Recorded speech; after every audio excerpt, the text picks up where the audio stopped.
Thank you so much for coming out. My name is Eric Borden, and I am a 5+ year survivor, and damn glad to be here.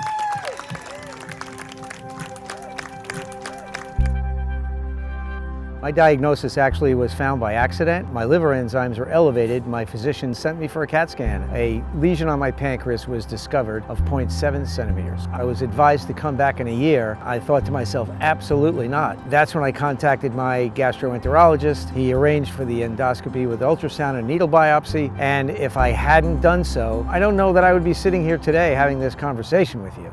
I was offered to have my surgery done at a local hospital, but the doctor said one thing to me that really hit home. I'd love to do your surgery, but I want you to go where you're comfortable. So I had a whole list of places, and the first one I went to was Johns Hopkins, and I did feel so comfortable with the surgical team. My surgeon told me the same thing. I want you to go where you're comfortable.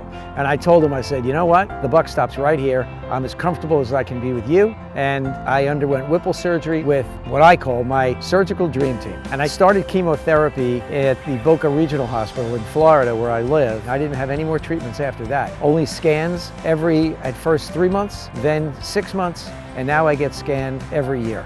We started our first walk 6 years ago. We started with nothing, and all totaled, we've raised over $500,000 in Boca Raton, Florida. The Lustgarten Foundation is perfect because 100% of the donations go to pancreatic cancer research. We had some people the first one, and it's just grown and grown every year, and we're just thrilled to see everybody here helping us to raise funds for research, to find new treatments, fund clinical trials, and hopefully one day find that elusive early intervention protocol. 3, 2, 1.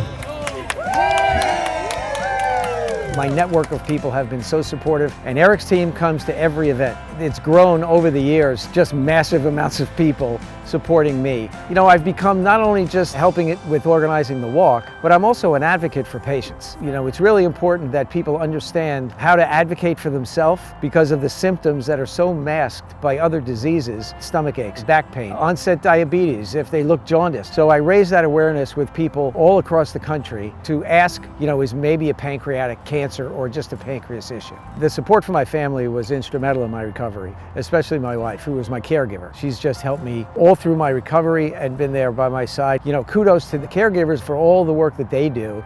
The most rewarding part is when somebody comes up to me and says, I came here because of you. That to me is worth every ounce and every minute of time that I devote to advocacy. The hardest part is building relationships with survivors that are no longer here. It's tough losing people that you grow close to when you know that we may be moments away from saving their life.